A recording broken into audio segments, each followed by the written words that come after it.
Вчера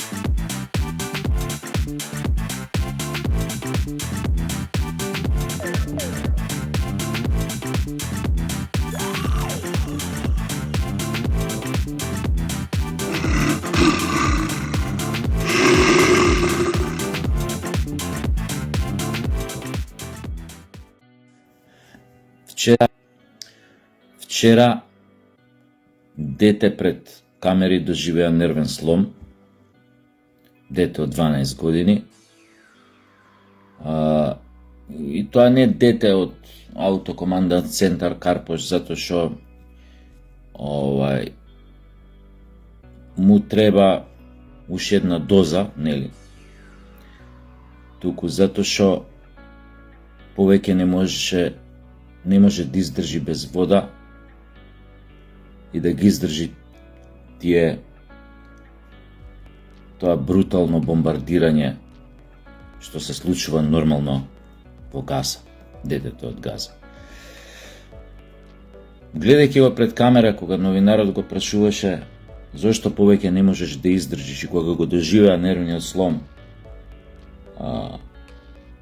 пајајќи во јака хистерија, кинејќи си ја маицата дека повеќе не може да гледа распарчени тела, дека повеќе не може ни ден без вода да издржи, дека пие вода еднаш во 2 дена, помалце.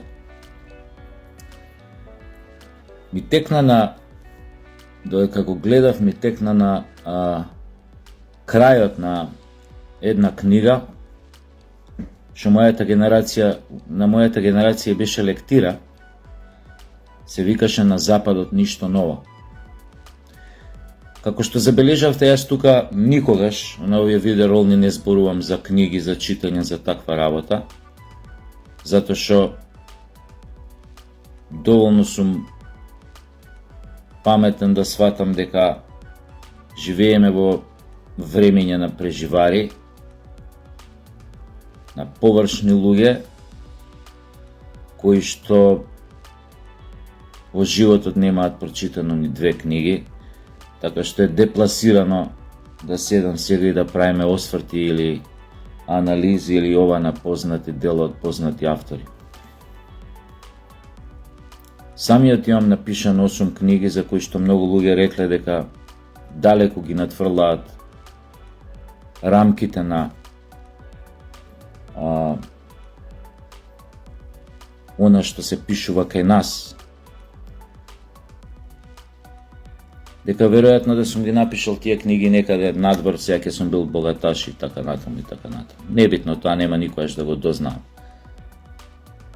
Но самиот имам напишано 8 книги, нормално не се сите добри како што се 2-3 од нив. И често пати ми рекле, ајде чекаме нешто ново, кога ќе напишеш нешто ново. Нема да напишам ништо ново.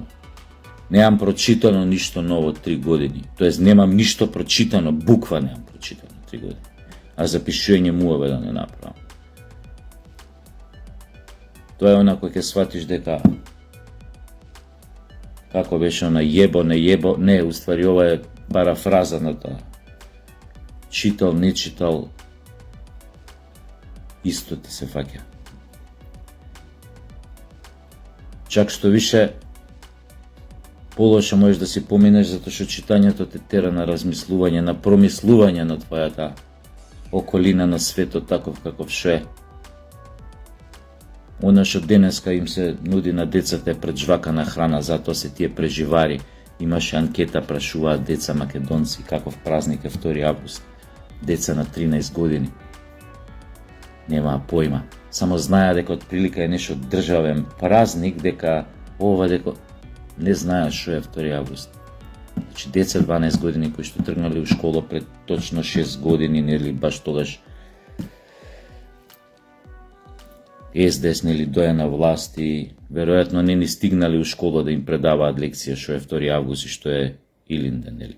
И што е претходно Асном и така натаму и така натаму.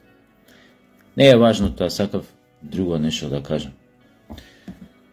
И гледајќи го нервниот слом на детево пред камери, Ми текна на последната страница на романот На западот ништо ново на Ремарк.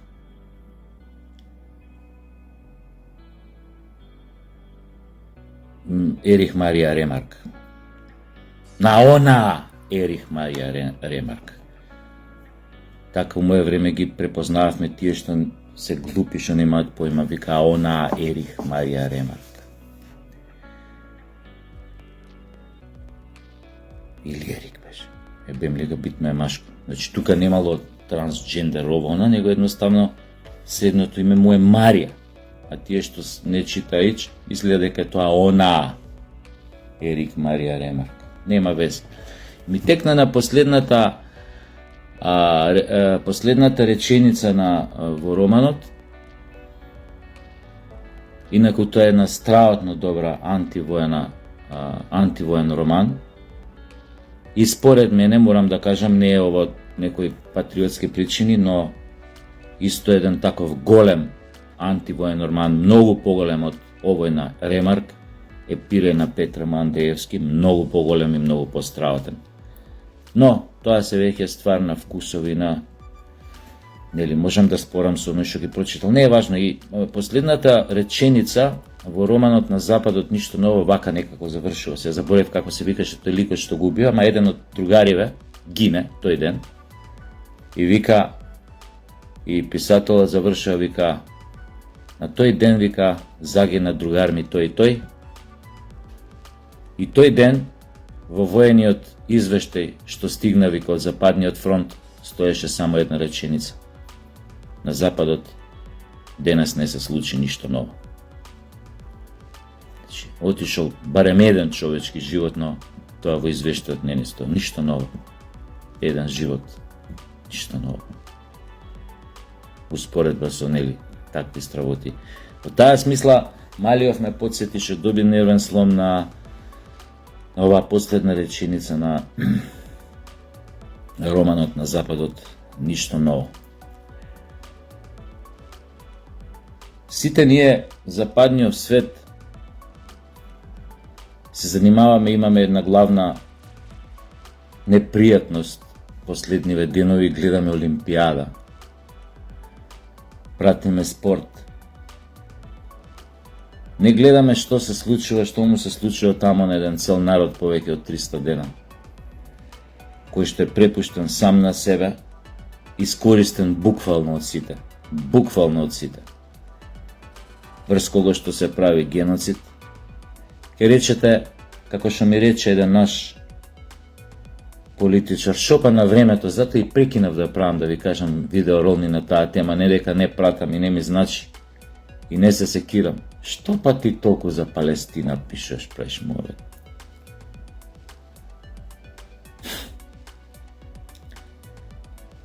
Ај, мирно спи, кога знаеш дека некаде на не знам колку, 2, 5, 3.000 километри од тука, дека во последниве 300 дена загинаа 20.000 деца во Газа. 20.000, тоа се збришани, колку генерации рачунајте. Збришани. 40.000 мртви палестинци. За 300 дена, нема ни година дена. И сега, додека трае она што се нарекува Олимпијада, што више не би требало да се нарекува така.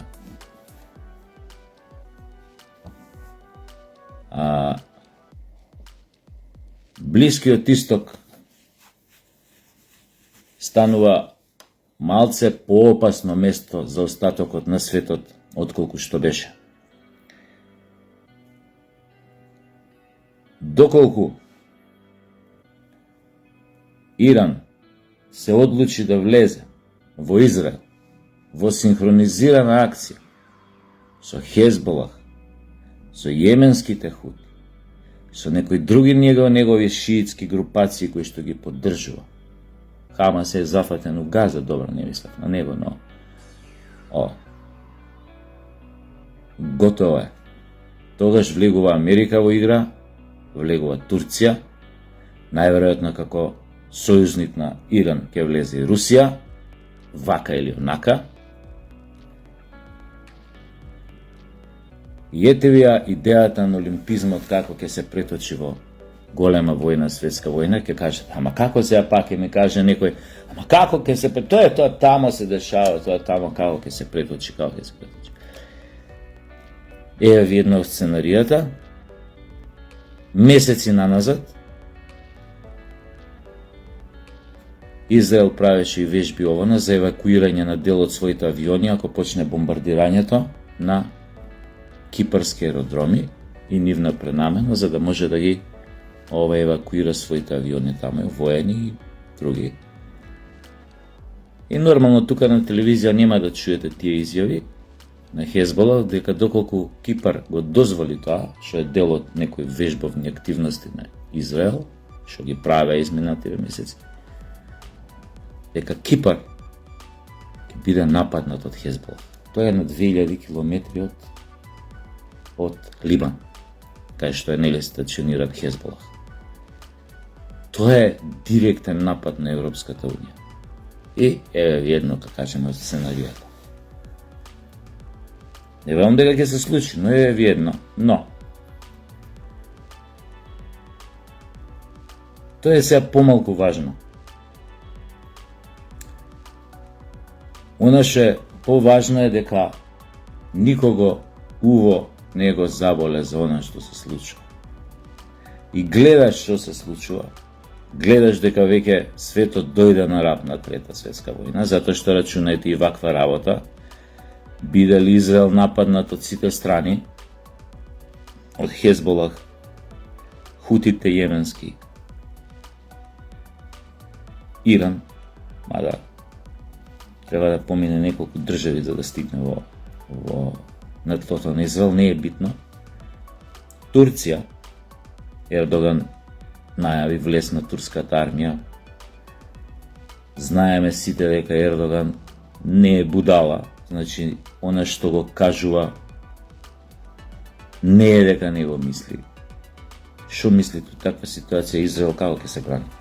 Пошто ќе биде срамнет со земја. Како ќе се брани? Нормално ќе посегне по својот нуклеарен потенцијал.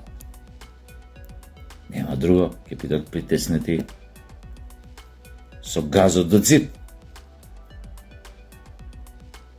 Али ние пак ќе си гледаме Олимпијада. Па стварно, па нас кои не прашаја по тука Македонија. Една рака луѓе сме. Но цунамито ако ќе тргне, нема никој да биде поштеден. Тоа што ќе се случи, што сега веќе има огромна веројатност да се случи мајката на сите војни на Блискиот Исток. Доколку, без разлика, Израел ќе го нападне Ливан, тоа е повеќе од јасно веќе ќе го нападне Хезболах. Но Иран исто така ќе го нападне Израел, затоа што Иран беше страотно понижен изминативе години, особено последниве неколку дена, кога на негово тло беше екзекутиран политичкиот водач на Хамас во резиденцијата на републиканската гарда. Таа последна навреда Иран нема да ја прости. Што имаат, како имаат, за што располагаат, кога ќе нападнат, но ќе нападнат. Ќе нападнат сигурно. Овие горе ќе тргнат на Либан, ништо ново, како што имаат тргнато и неколку пати предходно, но Хезболах е Хезболах. Хезболах не е Хамас. Хезболах е респектибилна војска, преку 100.000 имаат пешадија само, сега немаат тенкови авијација, ама имаат илјадници ракети, разни проектили, кои што во исто време, ако нападнат синхронизирано со јеменските хути, со Хамас, со Иран, со ракети, дронови, нема таква купола што може тоа да го поднесе, да го издржи. Одбранбена купола, железна купола, противвоздушна купола за противвоздушни напад. Така да, светот за своето молчање, сега нешто ги гледам се актив. Се растрча, ако вида каде ова може да доведе, дека може лесно до трета светска војна да. Па ко се растрча, вклучувајќи американците, па праќаат емисари у Иран, нели, нивни сателитски земји, министри од Јордан, од Мордан, од пичке си материне, да разговараат, да се закануваат на иранците да ова, па нема да ви биде дозволено прелет преку Јордан, па нема да ви биде дозволено да ова, да оно, ни на ракетин. Значи сега сватија колку е саат. Сватија дека више ѓаолот ја однесе шалата. Пошто глумеа лудило со години. Мижеа на двете очи, дека му се случуваше геноцид на палестинскиот народ. Му дозволуваа се на господин Биби, кој што е сега спремен да направи се за да се спаси од одење во затвор и од паѓање од власт, затоа што неговото паѓање од власт ке значи автоматски одење во затвор за разни други работи. И сега одеднаш сите им текна и се растрчаа: леле луѓе, шо направивме, како што викаше овој Илиевски, нашиот кошаркар, кога ги победивме литванците тамо на Европското првенство. Леле луѓе, шо направивме? Па шо направивте? И допрва за глава ќе се фаќаат шо направиле. Затоа што мислите дека светот е контролабилен, контролабилен 100%? Па не е. Не е, закон на физиката. Не можеш све да држиш под контрола, особено човекот не. И некогаш работите ќе излезат од контрола. Еве го тој момент. Почнаа да излегуваат од контрола.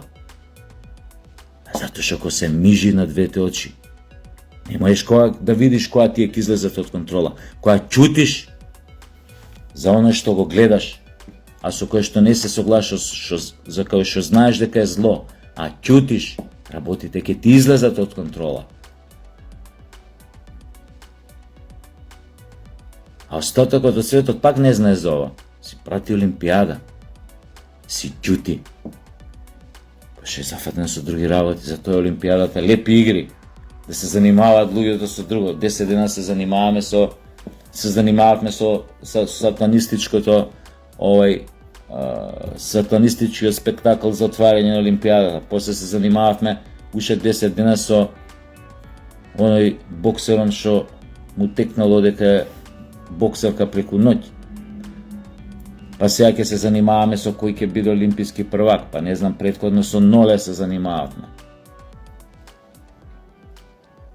Одлично. Штета што оваа генерација сакате на луѓе, на народи, на политичари, на држави, ќе втурне светот во нова голема војна во 21. век.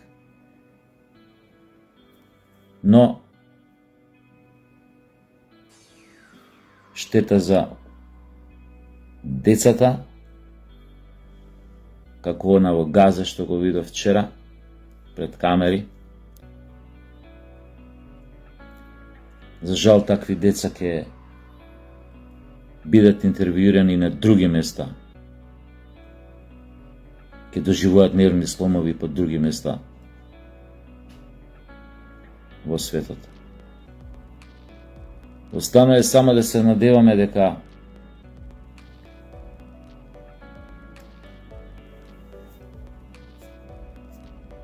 што јас не верувам искрено дека нема да дојде до таков синхронизиран напад на Израел, затоа што тоа ќе значи, ви реков, трета светска војна, без никакви сомнежи.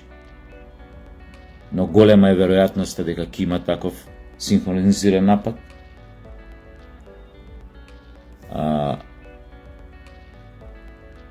Затоа што овој пат, за разлика од некои други прилики во минатото, и Хезболах и Иран со денови молчат.